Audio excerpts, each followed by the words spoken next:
السلام عليكم وسهلا بيكم في فيديو جديد وريفيو جديد على قناه ريش جيكس. المره دي هعمل ريفيو البندل ماوس وكيبورد، اشتريتهم بقالي اسبوع تقريبا او اكتر، وهقول لكم رايي وتجربتي معاهم. وقبل ما نبدا الفيديو ما تنساش اللايك عشان الفيديو يعجبك ان شاء الله، وهتنسى تعمل لايك في الاخر. لو حابب تتابع المحتوى اللي انا بقدمه من شروحات العاب وجيم بلايز ومراجعات، اشترك في القناه وفعل زرار الجرس عشان يجيلك اشعار بالفيديو لما ينزل. فيلا بينا على المراجعه.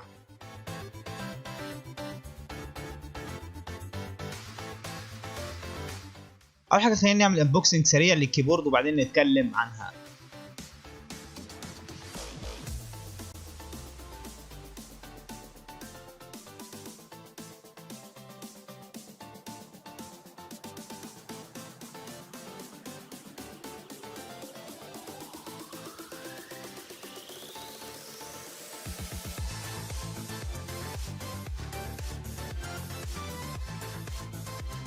زي ما انتم شايفين في الفيديو الكيبورد بلاستيك، ولكن يبان خامته كويسه من بعيد، او تقدر تشوف ان خامته مش سيئه جدا، يعني بلاستيك مش رديء. الزرار عليه عربي وانجليزي، والزرار نفسه اللي بينور مش باك لايت زي ما بنقول، يعني الزرار او زي ما انتم شايفين الرسمه بتاعت الحروف هي نفسها بتنور، مش كيبورد من تحت اللي بتنور بس، لا الزرار نفسه بينور، او كل زرار لوحده بينور، فدي ميزه طبعا تضاف للكيبورد ده. وهنتكلم على الاضاءات والمودات، بس نتكلم عن التصميم اولا. طبعا في كذا مود والاضاءه وهكذا، بس هنتكلم عليهم بعدين. الكيبورد بيجي في النص عند الهاند ريست شعار تك زون، او اللي هي النوع بتاعها تك زون، يعني لون واحد ازرق وده ثابت ما تقدرش تغير فيه حاجه. طبعا كل الالوان برضه في الكيبورد ما تقدرش تغير فيها حاجه، هي عباره عن لاين لون واحد ثم لاين لون مختلف ثم لاين لون مختلف. صراحه ما حبيتش الحته دي في الكيبورد، ولكن خلينا نقول ان دي مش حاجه كبيره قوي يعني. خلينا نروح للهاند ريست. يمكن الهاند ريست مش كبير قوي، فغالبا مش هتسند عليها الا لو انت بتحب تقرب الكيبورد منك لطرف المكتب مثلا، تخلي الكيبورد على طرف المكتب، فانت تقدر ساعتها تسند على الهاند ريست. بصراحه انا عن نفسي ما استخدمتهاش قوي يعني. تصميم من الجنب بسيط بس شكله حلو، الخط اللي باللون الاحمر ويمين وشمال دي يعني حركه كده روشه زياده في التصميم. الظهر بقى ما فيهوش اي حاجه تذكر تقريبا غير السندات بتاعه الكيبورد اللي بتيجي كبيره شويه عن المعتاد او عن اللي بتشوفها في العادي تبقى صغيره، ودي ميزه خلي بالك لانها تستحمل ضغط اكتر لو انت من النوع اللي بيخبط على الكيبورد اما بيتعصب مثلا او كده زي العبد لله. بس اكيد ده مش ده السبب اللي خلاني اشتري الكيبورد يعني. خلينا بقى نتكلم عن الزراير بتاعه الكيبورد، او خلينا نتكلم عن السويتشات يعني. طبعا الكيبورد بلو سويتش، واكيد مش بلو سويتش اصلي، ولكن من وجهه نظري انه كويس، مش شاري ماكس يعني. انا جربت كذا كيبورد ميكانيكال قبل كده وشايفه كويس يعني. جربت ريزر وجربت ماكس ايزور حاجه كده، نوع صيني او يعني تقليد يعني. تقريبا ده يعتبر كويس بالنسبه لي، او حاسه يعني تجربته كويسه جدا. الصوت طبعا ده السبب الاساسي اللي خلاني اجيب الكيبورد الميكانيكال. هسيبكم تسمعوا الصوت. الصوت بتاع الميكانيكال كيبورد ده بيغسلني من جوه حرفيا. انا نزلت برنامج اوبرا جي اكس وشغلت فيه خاصيه صوت الكتابه، وعلى اعلى حاجه عشان بحب اسمع صوت الكيبورد وانا بكتب عليه. هو ده السبب اللي خلاني اشتري الكيبورد، فانا حلمي اتحقق اخيرا. بس لا بجد خلينا نتكلم ان استجابه او قوه الضغطه اللي انت بتحتاجها على الكيبورد عادي مقارنه بالميكانيكال في فرق كبير، غير ان الزراير الميكانيكيه لو دوست على الزرار من اي حته او من اي زاويه دوسه بسيطه تلاقيه استجاب، او تلاقي ان انت تدوس الزرار يعني. دي بالنسبه للناس، وناس ممكن تبقى ميزه ممكن تبقى عيب، بس انا بالنسبه لي ميزه، واي حد بيلعب جيمز هي ميزه.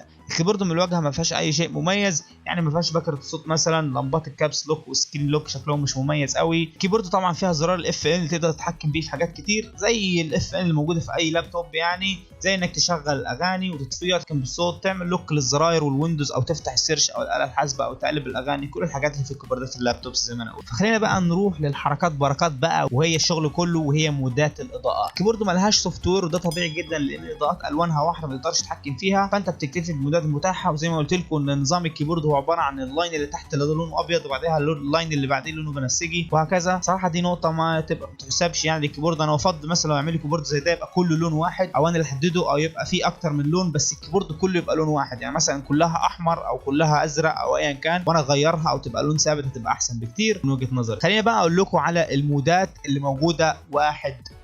عندك المود الاساسي، او خلينا نقول المود اللي ممكن اغلبنا يستخدمه، هو ان الكيبورد تفضل منوره على طول او لون ثابت. طبعا في حاجه مهمه او حاجه اضافيه في موضوع التحكم في المودات، ان كل المودات دي فيها خاصيه زياده، وهو ان تقدر تتحكم في شده اضاءه كل مود، بانك بتضغط على زرار الاف ان وتعلي. لو انت عايز تعلي الاضاءه بتدوس سهم فوق، لو انت عايز توطي الاضاءه بتاعه المود ده بتدوس سهم تحت. طبعا الخاصيه دي شغاله على كل المودات ايا كان المود ايه، سواء الاساسي او غيره يعني. المود اللي بعد كده عندك طبعا برضو تغيير المودات هتلاقوها بالزرار اللي هو الاف ان، والزرار اللي جنب الهوم او اللي فوق الديليت اللي هو الاي ان اس اللي عليه علامه شمس كده، ده اللي بتغير منه المودات. هو النظام تقدر تقول عليه نظام البلس، او اللي هو انت مجرد ما بتدوس بيعمل لك زي موجه كده حوالين الزرار اللي انت دوست عليه. بصراحه ده مود روش جدا، وده تقريبا اكتر واحد بحب استخدمه مع المود الاساسي. وفي مود تاني شبيه بده، او خلينا نقول نفس الفكره، بس الزرار اللي انت بتدوس عليه هو اللي بينور. وزي ما قلت لكم برضه تقدر تتحكم في شده الاضاءه، او في حاجه كمان نسيت اقولها، وانت تقدر تتحكم في سرعه الاستجابه. يعني وليكن مود زي مود البلس ده تقدر تتحكم في سرعه حركه الاضاءه من الزرار اللي بتدوسه حواليه، بان انت بتدوس زرار الاف ان، بتدوس زرار يمين عشان تسرع او شمال عشان تبطئ المود ده. والمود اللي بعد كده عندك هو المود اللي هو زي بيروحوا نورين عكس بعض او خطين نور عكس بعض رايح جاي، حاجه زي كده. صراحه ما استخدمتوش قوي، بس ده من المودات اللي موجوده. وعندك المود اللي بعد كده ده نفس الفكره تقريبا، بس زي ايه، بيجي من اليمين والشمال بيخبطوا في بعض، وبعدين بيجي من اليمين والشمال يخبطوا في بعض. بعدها عندك مود اللي هو فرح العمده، بيقعد ينور كده بشكل عشوائي راندوم. فده صراحه مود بالنسبه لي مش حلو، خصوصا لو انت بتقعد في الضلمه، فمش هيبقى كويس خالص بالنسبه لك. ومود تاني اللي هو بينور فوق ويبدا ينزل ينور خط خط، ده مود برده ممكن تستخدمه كده يعني ايه في الهداوه في السخان يعني. وعندك بعد كده المود شبيه ان هو بيلف زي نظام دوده كده، او مش عارف بقى تسموها ايه، من فوق لتحت، وبعدين يبدا يملى جوه كانك بتلف بالدوده اللعبه اللي بنلعبها، وبعدها بينور كل مره واحده وبيرجع يعيد الموضوع ده تاني في لوب يعني. في مود برضه بيروح من الشمال، من اقصى اليمين لاقصى الشمال وهكذا، وبيروح ويرجع تاني. والمود الاخير بتاعنا والاساسي وهو الكيبورد الاضاءه الثابته. دي كل المودات اللي موجوده عندنا. يمكن انا طولت الكلام عنها، ولكن حبيت اوريكم كل المودات عشان تبقوا انتوا عارفين كويس ايه المودات اللي متاحه. كده بنكون خلصنا كلام عن الكيبورد. بالنسبه لي تجربه حلوه عشان انا بحب الصوت، او بحب صوت البلو سويتشز بمعنى اصح. نقله بالنسبه لي من الكيبورد الممبرين او الكيبورد العادي اللي هو فيه زرار الجلد ده، لكيبورد ميكانيكال، الاضاءات وضغطه الزرار السريعه من اي زاويه، لان ضغطه الزرار الثانيه هوريها لكم على الشاشه قدامكم هتلاقيها تقيله لما تيجي تدوس، او لو دوست من زاويه مختلفه ممكن الزرار ما يرضاش يدوس اصلا، بتحتاج قوه اكبر عشان يدوس وهكذا. فكل دي مميزات بالنسبه لي في الكيبورد الميكانيكال او الكيبورد اللي انا جبتها حاليا. وخلينا نروح للجزء الثاني من المراجعه، او الجزء الثاني من البند اللي انا جبتها، وهو الماوس وانبوكسنج سريع للماوس. زي ما انتم شايفين في علبه الماوس مش هتلاقوا فيها حاجات كتير، هو بس الماوس، وحتى البلاستيكه بتاعتها معفنه اللي حاطينها فيها، والسلك طبعا الماوس فيه مش ما بيتفكش ولا اي حاجه، ماوس سلك عادي، ومعاه اسطوانه التعريفات. طبعا لو انت واحد من الناس اللي ما عندهاش اسطوانه سوفت وير، هنتكلم عن موضوع السوفت وير ده قدام، بس خلينا نتكلم اولا عن الماوس تحديدا. خلينا نتكلم عن الحاجات المهمه ونبدا بالتصميم. الماوس بتيجي بخامه شبيهه بالقطيفه كده، ومش عارف بقى نسميها ايه،